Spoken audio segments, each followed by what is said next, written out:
آپ سب طالب علم ہیں، میں سب سے پہلے اپنے آپ سے کہوں گا میں دن میں قرآن کتنا پڑھتا ہوں؟ اگر احتجاج کرنا ہے تو قرآن کی تلاوت کریں، قرآن پہ تدبر کریں، قرآن پہ تفکر کریں۔ پورے 24 گھنٹے میں سوشل میڈیا ایپس میری زندگی میں کتنی ہیں؟ انسٹاگرام کتنا ہے، ٹک ٹاک کتنا ہے، سنیپ چیٹ کتنا ہے، یوٹیوب کتنا ہے، فیس بک کتنا ہے؟ 6-10 فلٹر لگا کے اپنی تصویر اور پھر 50 لوگوں کو دیکھنا لائک کیا ہے کہ نہیں کیا۔ خدا کتنا آپ کو لائک کر رہا ہے؟ آپ اپنے سٹیٹس کو دنیا کو دکھاتے ہیں، آپ نے کبھی اپنے سٹیٹس کو خدا کو دکھایا؟ یہ ہے احتجاج۔ اگر آج معاشرہ بہرا روی کا شکار ہے، اس کی وجہ کیا ہے؟ قرآن نہیں ہے زندگی میں، اور قرآن جب نہیں ہو تو آپ ناطق قرآن کو کیسے لے کر آئیں گے؟ سید الشہداء امام حسین علیہ السلام نے تو نیزے پر قرآن کی تلاوت کی ہے۔ وہ جو نیزے پر قرآن کی تلاوت کرے اور سورہ کہف کی آیات کی تلاوت کرے اور اس کے ماننے والے قرآن دن میں ایک دفعہ بھی نہ کھولیں اور پھر یہ کہیں کہ خدا ہمیں ہدایت دے، نجات دے، کیسے دے گا؟ اور وہ جو ہر مسلک، ہر فرقہ، زندہ 11 مذہب ایک شخص کا انتظار کر رہے ہیں، اور اوورآل دنیا بھی یہی چاہتی ہے کہ کوئی ہو جو دنیا کو بچائے۔ سنی ہوں، شیعہ ہوں، فرق نہیں پڑتا، کہیں پیدا ہوں گے، کہیں پیدا ہو چکے ہیں، شخص ایک ہی ہے جو اصل وارث ہے قرآن کا، وہ غیبت کے پردے میں، وہ ہمارا امام، یہ جو ہمارا انتظار کر رہا ہے۔ تو جب تک ہم اپنے آپ کو قرآن پر ڈھالیں گے نہیں، وہ آئے گا نہیں، کیونکہ جب وہ آئے گا تو قرآن کو عام کرے گا، نیا سسٹم نہیں لائے گا، وہی جو مدینہ میں تھا وہی آئے گا۔ لیکن اگر وہ آج ہماری زندگی میں عزیزان محترم نہیں ہے تو پھر ہم کس امام کا انتظار کر رہے ہیں؟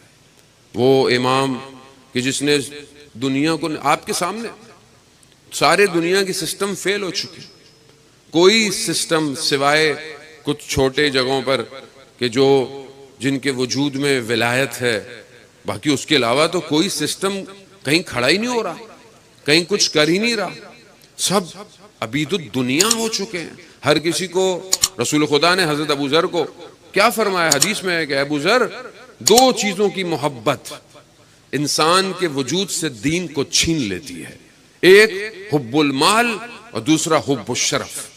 حب المال یعنی مال کی محبت، شرف یعنی ڈیزگنیشن، پوسٹ، لوگ میری عزت کریں، لوگ میری یہ کریں۔ آپ کے سامنے کرسی کی خاطر انسان کتنا بک چکا ہے، پوسٹ، ڈیزگنیشن ہی خاطر، اور یہ ہر شخص ہے۔